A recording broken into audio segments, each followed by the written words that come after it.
পুজো আচ্ছা করি, কিন্তু আমরা মাহাত্ম্য না জেনেই করি, অবশ্যই। সঠিক জ্ঞান না জেনে করি। বাবা মাকে দেখেছি, দাদু দিদাকে দেখেছি, আমরা হ্যাঁ, কিন্তু আমরা মাহাত্ম্য না জেনেই করি। সেটা জেনে যদি করি তাহলে তো আরো আমাদের পূর্ণ হবে, তাই না? মানে আমাদের ভক্তি আরো বাড়বে। তো এটা গুজরাটের সোমনাথ মন্দির। সোম কথার অর্থ হচ্ছে অমৃত। তো বাবা এসে আমাদের জ্ঞান অমৃত দিচ্ছে, সঠিক জ্ঞান দিচ্ছে, যেটা এখন আমরা সবাই অজ্ঞানতা হয়ে গেছি। বাবা এসে সঠিক জ্ঞান দিয়ে আমাদের সত্যিকারই সুখ শান্তি আমাদের দিচ্ছে। আজকালকে দেখুন সবার কাছে টাকা পয়সা গাড়ি বাড়ি কিন্তু অভাব নেই, কিন্তু সত্যিকারই আদতে সুখ আছে নেই। তো বাবা এসে সেই সত্যি জ্ঞান দিয়ে আমাদের কিন্তু আমাদের মধ্যে সুখ শান্তি, সত্যিকারের যেটা সুখ শান্তি সেটা আমাদেরকে দিচ্ছে। তাই উনি সোমনাথ। মল্লিকার্জুন, অন্ধ্রপ্রদেশে মল্লিকার্জুন। মল্লিকা কথাটার অর্থ হচ্ছে একটা ফুল, একটা ফুলের নাম মল্লিকা। তো মানে বাবা আমাদের যেটা বোঝাতে চেয়েছেন যে আমরা কাটা হয়ে গেছি না, আমাদের কথাবার্তা আচার আচরণ অন্য মানে দুঃখ পাচ্ছে, কষ্ট পাচ্ছে, সেটা তো আমরা কাউকে রেগে বলে দিচ্ছি, কখন খারাপ কথা বলে দিচ্ছি, কত পাচ্ছে। এই জন্য বাবা আমাদের বলতে চাই যে এই কাঁটাটাকে তোমরা জীবন থেকে বার করে দাও, তুমি তোমরা ফুলের মতো সুন্দর মধুর পবিত্র নির্মল হও। তাহলে দেখবে তুমি যদি অন্যকে সুখ দিতে পারো তোমার ব্যবহারে, তাহলে ও দেখবে মুখে না বলুক, ভেতর থেকে মন থেকে দেখবে তোমার উপর দিয়ে একটা আশীর্বাদ আসবে। সেটা আমরা ভালো মানুষকে দেখবো না, বা কত ভালো, খুব ভালো এরকম বলে একটা আশীর্বাদ আসে, সেটা তো আমাদের জীবনে খুব দরকার না আশীর্বাদের। মধ্যপ্রদেশে মহাকালেশ্বর। উজ্জয়িনী, হ্যাঁ উজ্জয়িনী, মধ্যপ্রদেশে উজ্জয়িনীতে মহাকালেশ্বর। তো কাল কথাটা অর্থ হচ্ছে মৃত্যু। অসময়, হ্যাঁ সময়, হ্যাঁ সময়ও বলতে পারেন। এই জন্য তিন কাল, অতীত বর্তমান ভবিষ্যৎ। আর এমনিও কাল কথার অর্থ হচ্ছে কাল, মানে হচ্ছে মৃত্যু, মৃত্যুকে বোঝানো হয়। তো বাবা হচ্ছে মহাকালেশ্বর, মানে মৃত্যুকে জয় করেছে বাবা। আর বাবার কাছে কিন্তু এই তিনটে জ্ঞান, তিন কালেরই জ্ঞান আছে, কিন্তু অতীত বর্তমান ভবিষ্যতের জ্ঞান ওনার কাছে আছে। তো বাবা বলতে চাইছে যে আমাদের মধ্যে তো আমরা জানি আমাদের জন্ম হচ্ছে মৃত্যু হবে, তাও কিন্তু আমাদের মধ্যে ভয় আছে, মৃত্যু ভয়। তো বাবা এসে আমাদের সেই মৃত্যু ভয় কাটাতে চাইছে। বাবা বলছেন যে আমরা আত্মা, আমরা শরীর, আমরা শরীরে আছি। আমরা যখন আমরা মরে যাই তখন আমরা ভালো করে বুঝতে পারি, যখন দেখবেন পণ্ডিতজিরা বলে যে আত্মা শান্তির জন্য এইগুলো, আমরা তো মরে গেছি, শরীর তো পুড়িয়ে দেওয়া হলো, তাও কিন্তু বলছে আত্মা শান্তির জন্য এইগুলো করো। বা অনেক সময় বলে অনেক সময় এটা দেখবেন যে আমরা যখন মরে গেছি আমাদের হাত পা চোখ নাক কান সবই তো আছে, তাও কোনো সেন্স নেই কেন? কারণ আমাদের প্রাণ শক্তি বেড়ে গেছে। তাই জন্য এই প্রাণ শক্তি হচ্ছে আত্মা।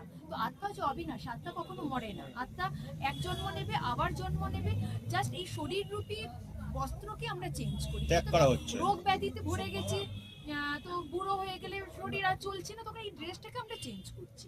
অ্যাকচুয়ালি আমরা মরি না, আমরা অমর।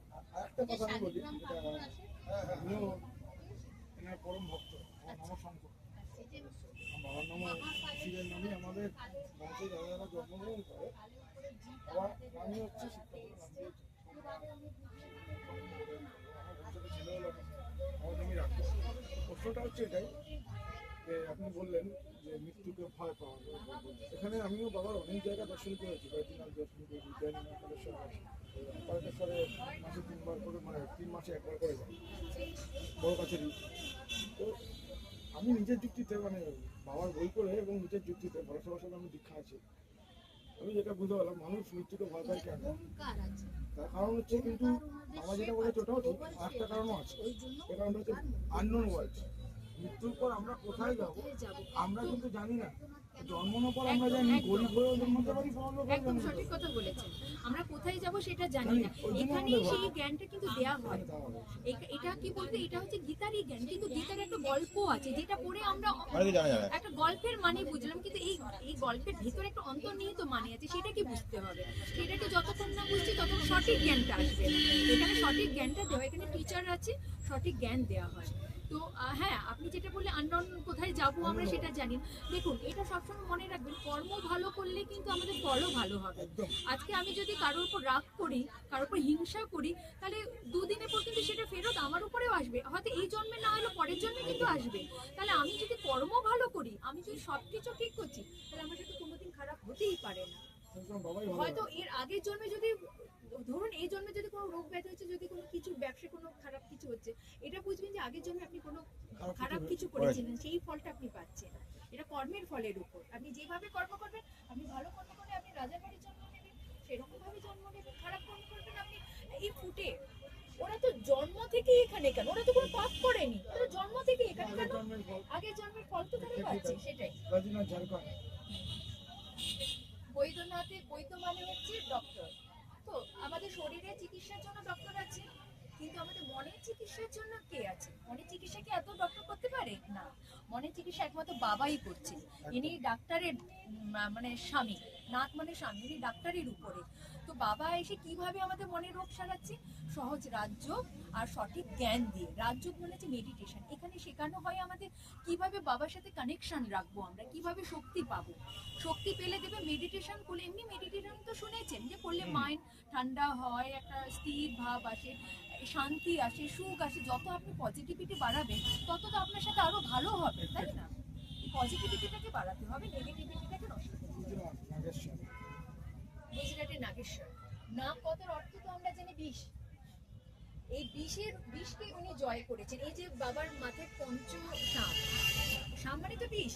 পঞ্চ কেন? পঞ্চমুখের সাপ কেন? কারণ আমাদের মধ্যে 5 বিকার আছে। বাবা যেটা আমাদের বলছে, অ্যাকচুয়ালি বিষ কিন্তু আমাদের মধ্যেই আছে, আমাদের ভেতর। আমাদের রাগ, হিংসা, ক্রোধ, এগুলোই বিষ।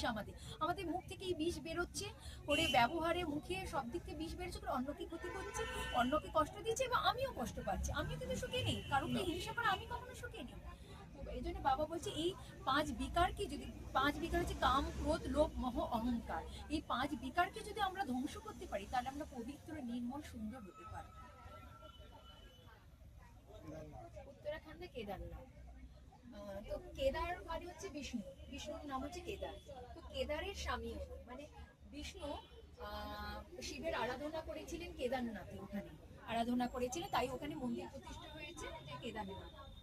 তো মানে বিষ্ণু তো একটা সব থেকে বড় দেবতা, দেবতাদের মধ্যে শ্রেষ্ঠ দেবতা বিষ্ণু।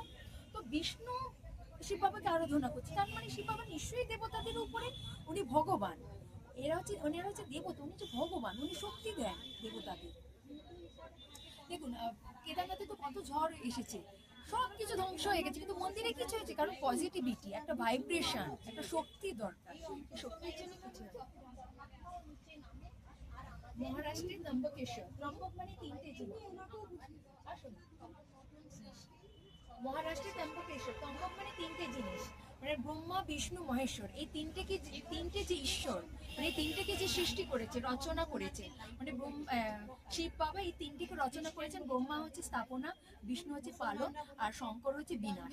এই বিশ্বকে চালাবার জন্য 3টে দরকার, তাই উনি 3টেকে সৃষ্টি করেছেন।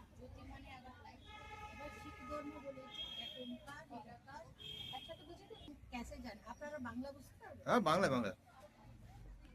Why Shiv is supreme of all, how we will understand this? हम लोग कैसे इस बात को समझेंगे? माने क्रिश्चियन धर्म में क्राइस्ट ने बोला गॉड इज लाइट, ठीक है। मुसलमानों ने बोला खुदा नूर है, ठीक है। हम लोगों ने हिंदू धर्म में बोला भगवान ज्योति स्वरूप है, और सिख धर्म में गुरु नानक देव बोले थे जे एक ओंकार निराकार निर्भय निर्भय प्रकाश स्वरूप, মানে উনারকে প্রকাশ রূপে 4 ধর্মই ডেকেছে। তো ভগবানের স্বরূপটা কি হবে? প্রকাশ, জ্যোতি, আলো। সো শিব আলো আছে, ঠিক আছে। এবার শিব যে জ্যোতিবিন্দু আছে, এখানে সব ওনার গুণ আর কর্তব্য লেখা আছে। উনি শান্তিদাতা, মুক্তি, জীবন মুক্তিদাতা, প্রেমের দাতা, আনন্দদাতা, ঠিক আছে। তো শিবের সব কর্তব্য এখানে লেখা আছে। এবার শিব যে জ্যোতি রূপ আছে, উনি ত্রিমূর্তি। এই যে ত্র্যম্বকেশ্বর আপনি যে দেখেছেন, এটা এবার বুঝতে পারবেন কেন সে মন্দির। আসেন দিদিরা, এখানে একটু কাছে চলে আসেন, তাহলে বুঝতে পারবেন। শিব ব্রহ্মা দ্বারা স্থাপনা করে, আর বিষ্ণু দ্বারা পালনা করে, আর শঙ্কর দ্বারা বিনাশ করে। উনি জন্ম মরণে আসেন, দেবী দেবতা জন্ম মরণে আসে, কিন্তু শিব পরম পিতা জন্ম মরণে আসে না। তাই উনি শরীরের মাধ্যম নিয়ে, ব্রহ্মার মাধ্যম নিয়ে এই সৃষ্টির স্থাপনা করে, নতুন সৃষ্টি। সেই জন্য ওনার নাম পড়েছে প্রজাপতি, ঠিক আছে। প্রজারই স্থাপনা করে। আবার সেই সৃষ্টি সত্যযুগে ট্রান্সফার হয়ে যায়, সেই প্রজাটা, আর বিষ্ণু দ্বারা ওনার পালনা। আবার সেই সৃষ্টি যখন কলিযুগে এসে গেছে, শঙ্কর দ্বারা বিনাশ। এখানে এবার আমরা বুঝবো, এটা খুব মুখ্য জিনিস। বাবা এসে বলছে চিরকাল, মানে আমরা যে গতকালে সময়ের গতকালে দুজনকে এক করে দিয়েছে, শিব আর শঙ্করকে। বাবা এসে জানিয়ে দিয়েছে দুজন আলাদা আছে, শিব আলাদা, শঙ্কর আলাদা। একজন বিনাশ করা, একজন স্থাপনা, একটা নিরাকার আর একটা সাকারি শরীর এক কি করে হলো? যেরকম মোহনদাস করমচন্দ গান্ধী, মোহনদাস ওনার বাবার নাম আর গান্ধী ওনার নাম, এক করে দিয়েছি আমরা। গতকালে আমরাও শিবশঙ্কর বলতে দুজনকে এক করে দিয়েছি, ওই জন্য কিন্তু দুটো আলাদা বাবা গান্ধী। অ্যাকচুয়ালি শিব ঠাকুর এটা। হ্যাঁ শিব আসল ইনি, তিনি আছে আসল, উনি পরম পিতা পরমাত্মা, একটা বাচ্চা আর একটা বাবা। আর এই উনার রচনা রচনা। এনার নাম শঙ্কর। হ্যাঁ শঙ্কর। এবার শিবরাত্রি কেন বলা হয়? এখন অজ্ঞান রূপী অন্ধকার এই কলিযুগে অন্ত সময় চলছে, শিব প্রকাশ নিয়ে ধরায় এসে 5 বিকারের উপরে আমাদের জিত করানোর জন্য। এই যে রাক্ষস, 5 বিকার রাক্ষস সবার মধ্যে প্রবেশ করা রয়েছে, শিব এসে আলোটা চারিদিকে ছাড়ে। কি আলো? জ্ঞানের আলো। এই জ্ঞান দ্বারা আমরা এই 5 বিকারের উপরে জিত, ঠিক আছে? ওই জন্য শিবরাত্রি মানা হয়। সব আত্মার মধ্যেই তো থাকে। হ্যাঁ এসব আমাদের আত্মা। এই রাক্ষস দেখানো সিম্বলিক, সব জিনিস সিম্বলিক। এই 4 যুগে দেখছেন সৎযুগ, ত্রেতা, দ্বাপর, কলযুগ। সৎযুগ সৃষ্টি পরমপিতা পরমাত্মা এসে স্থাপন করে, তারপরে সে গোল্ডেন এজ, আবার সিলভার এজের ত্রেতা যুগ আসে, তারপরে দ্বাপর যুগ, তারপরে কলযুগ। কলযুগের এই যে 100 বছর যখন বাকি থাকে তখন পরমপিতার নামে আর এই কালো পতিত সৃষ্টিকে পাবন সৃষ্টি মানে সে পরিবর্তন করে দেয়, মানে বুঝেছেন? বিনাশের মাধ্যমে পরিবর্তন হ্যাঁ করে। হ্যাঁ বিনাশ করায়, মানে আগে স্থাপনা করায়, কেন বিনাশ হয়ে যাবে তো আর স্থাপনা কি করে সেটা করায়? সেটা কলকিকে দিয়ে করা হয়। কল্পিত উনি। এই যে ব্রহ্মা আছে, ব্রহ্মা শরীরের মধ্যে প্রবেশ করে, ওই যে ব্রহ্মা বিষ্ণু শঙ্কর ওনার মধ্যে প্রবেশ করে সকল সৃষ্টিকে দিব্য জ্ঞান দিয়ে প্রজা স্থাপন করে। সে প্রজা জ্ঞান গুণ ধারণ করে 16 কোলা হয়ে যায়, দেবী দেবতা হয়। এই যুগে আসবে। তো আমরাই সবাই দেবী দেবতা ছিলাম এখানে আর এখানে, ত্রেতায় রাম সীতা। আবার দ্বাপারে এসে আমাদের যখন কলা কমতে থাকে জন্ম মরণে আস্তে আস্তে, এখানে আমরা পুজো পাঠ আরম্ভ করি। এখানে কোনো পুজো পাঠ হয় না, সুখ শান্তি সমৃদ্ধির রাজ্য। ঠিক আছে? কিভাবে গোল্ডেন এজ থেকে কলযুগে পরিবর্তন হয়ে যায়, এবার কলযুগ থেকে বাবা আবার সত্য যুগে এই পরিবর্তন সৃষ্টিকে করবে। এটা বাবাই পরম পিতা করাতে পরিধি পারে। লাস্ট কবে? কলযুগে এই 100 বছর মধ্যে 88 বছর চলে গেছে, বাবা এসে গেছে ধরে। এবার আমরা যখন মেডিটেশন করব তখন আত্মা যে আমরা 4টের সময় অমৃত বেলা করি, পরমপিতা আছে পাওয়ার হাউস, ঠিক আছে? তার সাথে আমরা আত্মা কানেক্ট করি। আমাদের আত্মা এখন 0 কলা হয়ে গেছে, 16 কলা ছিলাম 0 কলা হয়ে গেছে। আত্মার মধ্যে আর থাকে, যেরকম একটা ডিসচার্জ ব্যাটারি হয়ে যায় মোবাইলে, হ্যাং হতে আরম্ভ হয়ে যায়, কাজ করে না, ওইরকম আমাদের আত্মার ব্যাটারি হয়ে গেছে। এই ব্যাটারি, এই যে আত্মা ব্যাটারিকে পাওয়ার হাউস শিব পরমপিতা থেকে আমরা কানেক্ট করি সকালে, রাজযোগ শিখি, তখন এই অষ্ট শক্তিটা আমাদের মধ্যে জাগৃত হয়ে যায়। দুর্গার 8 হাত দেখানো, ওনার 8 হাত নেই, কিন্তু অষ্ট শক্তি ওনার মধ্যে জাগৃত আছে, সে সিম্বলিক আছে 8 হাত। অষ্ট হাতের কোনো মানুষ আপনি দেখেন না, কারো 8 হাত থাকে আমরা ওকে অ্যাবনর্মাল বলি, নর্মাল বলি। কিন্তু কোনো পেন্টারকে যদি বলি এর মধ্যে অষ্ট শক্তি কিভাবে দেখাবে, পেন্টার কোনো না কোনো সিম্বল দ্বারা দেখাবে। ওইটা আমরাও যখন 5 বিকারের মহিষাসুরকে খনন করব, তখন আমাদের এই অষ্ট শক্তি যে আমাদের আত্মার মধ্যেই আছে সে জাগ্রত হবে, ঠিক আছে? আর আমরা দেবী দেবতা করে দেবো। Excuse me, ma'am. এই দুটো বুঝতে পারি, হ্যাঁ তো ছিলাম না আমরা। এই দুটোই দেখেন, যখন পরমপিতা ধরাই এসছে হ্যাঁ তখন উনি প্রথম আমাদের জ্ঞান দিয়েছে আত্মার, ঠিক আছে? আচ্ছা। যে তুমি একজন আত্মা, আমরা আত্মাকে ভুলে রয়েছে, ঠিক আছে? হ্যাঁ। শরীরকে সবকিছু জানি, কিন্তু আমরা এটা বুঝতে পারি না যখন আত্মা শরীরের মধ্যে প্রবেশ করে তখনই শরীর চলাচল করে। হ্যাঁ। নাহলে শরীর, আত্মা যেই বেরিয়ে গেছে শরীর পড়ে যায়। একদম। তো আত্মার নিবাসটা ভ্রীকুটির মাঝখানে, আচ্ছা। ব্রেনের কাছে আছে, ঠিক আছে? কেন? সঞ্চালিত ব্রেন করছে, আত্মা ব্রেনকে সঞ্চালিত করছে, আর ব্রেন সারা শরীরকে সঞ্চালিত করছে। একদম। তো আত্মা ব্রেন দ্বারা পুরো শরীরকে কন্ট্রোল করছে। আর সায়েন্সের হিসাবে আমরা কিভাবে ব্রেনই পুরো শরীরকে, কিন্তু ব্রেনকেও একটা চৈতন্য শক্তি আছে, সে কন্ট্রোল করছে। এবার যখন আত্মা বেরিয়ে যায়, ব্রেন ব্রেন কিছু নেই, ভালো অবস্থায় আছে কিন্তু কাজ তো কাজ করবে না। তাই না? হার্টও ভালো আছে, লিভারও ভালো, সবকিছু ভালো, কিন্তু শরীর পড়ে রয়েছে। কেন? যে চৈতন্য শক্তিটা বেরিয়ে গেছে, যে ওকে চালাচ্ছে। এবার বাবা বলছে যেরকম শরীরের পিতা শরীরের মতন হয়, সেরকম আত্মার আত্মারও পিতা পরমপিতা পরমাত্মা আত্মা মতন হয়। আত্মাও একটা জ্যোতিবিন্দু, পরমপিতা একটা জ্যোতি। এটা সুপ্রিম আছে, সুপ্রিম সোল, পরম আত্মা মানে সুপ্রিম সোল, আর আমরা শুধু সোল আছি, ওনার বাচ্চা। এটা বুঝতে পেরেছি? ছিলাম না দাদা। আচ্ছা, বাবা যখন ধরাই এসছে উনি 3 লোককে জ্ঞান দিয়েছে আমাদের, যে এই সকল সৃষ্টিতে 3টে লোক আছে। প্রথম আছে পরমধাম। পরমধাম আছে শিব পরমপিতা জ্যোতি রূপে থাকে, আর আমরা ওনার তলায় বিন্দি বিন্দি রূপে থাকি, ঠিক আছে। যখন আমরা আমাদের অভিনয় করার এই ভূলোকে সময় আসে, তখন আমরা এখান দিয়ে নামি আর এখানে অভিনয় করি। আর 5000 বছর ধরে আমরা অভিনয় করছি। 5000 বছর মধ্যে 4টে যুগ যুগ চলে চলে যায়, গেছে। শেষ হয়ে যায়। কিন্তু once on stage always on stage. Once আমরা উপর থেকে নিচে এসে গেছি, উপর যেতে পারি, বুঝতে পেরেছি। জনম মরণের চক্করে 16 কলা থেকে 0 কলা হয়ে যায়, তখন আমাদের অবস্থা খুব খারাপ হয়ে যায়। তখন পরমাত্মা না, আমরা তো সব নেমে গেছি।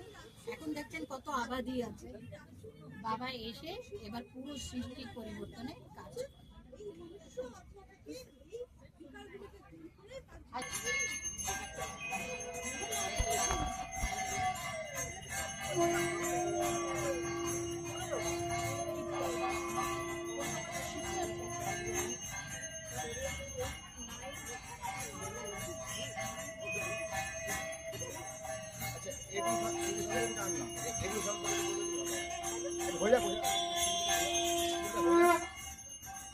শুনতে পাবো না।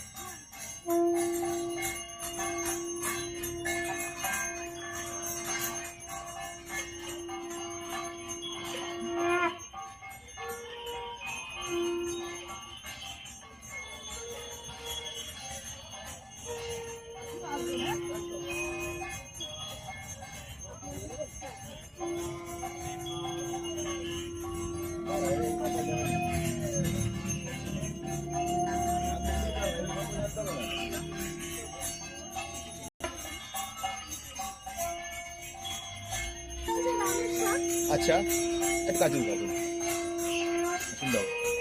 তামিলনাড়ুতে রয়েছে হ্যাঁ, শিবলিঙ্গ রামেশ্বরম হিসেবে তামিলনাড়ুতে রয়েছে। রামেশ্বরম মানে হচ্ছে তিনি রামেরও রচয়িতা। আচ্ছা। মানে এখানে দেখানো হচ্ছে যে উনি পরমাত্মা, পরমপিতা, পরমাত্মার যে দেবতারও রচনা উনি করেছেন, যে রামেশ্বরও বলা হচ্ছে। তামিলনাড়ুতে রামেশ্বর হিসেবে ওনাকে পুজো করা হচ্ছে।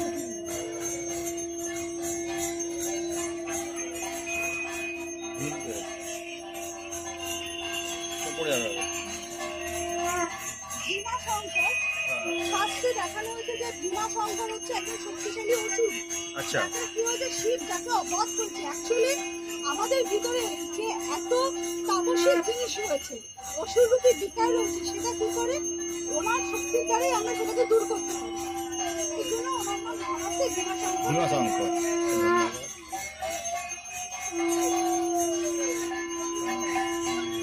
উত্তরপ্রদেশের কাশী বিশ্বনাথ রূপে ওনার নাম হয়েছে কেন? উনি বিশ্বনাথ, ঠিক আছে? এই জন্য ওনার নাম হয়েছে কাশী বিশ্বনাথ।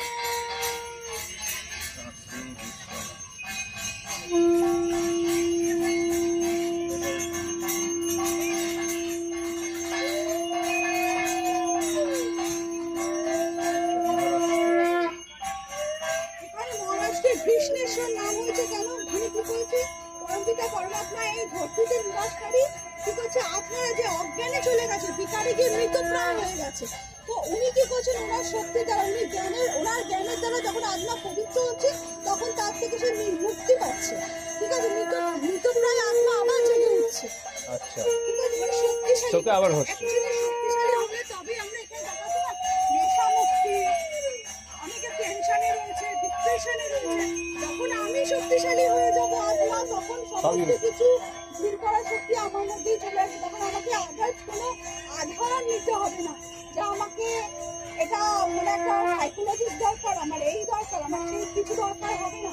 যখন আমি আমার ভিতরে শান্তিটাকে, সুখটাকে অনুভব করতে পারবো, তখন আর কোনো কিছু প্রয়োজন নেই। এই সুখ শান্তিটা আমার ভিতরেই আছে, এটা বাইরে থেকে আমি কিনতে পারবো না।